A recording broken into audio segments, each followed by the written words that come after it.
Lakini vile vile kuna uamuzi mwingine wa muhimu uliofanywa na halmashauri kuu ya CCM Taifa, na ni kupokea na kupitisha jina katika hatua ya awali ya mtu ambaye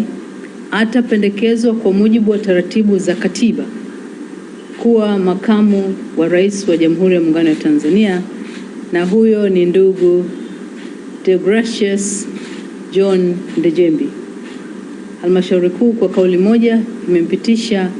mwanachama wetu huyo kuchukua nafasi ya makamu wa rais,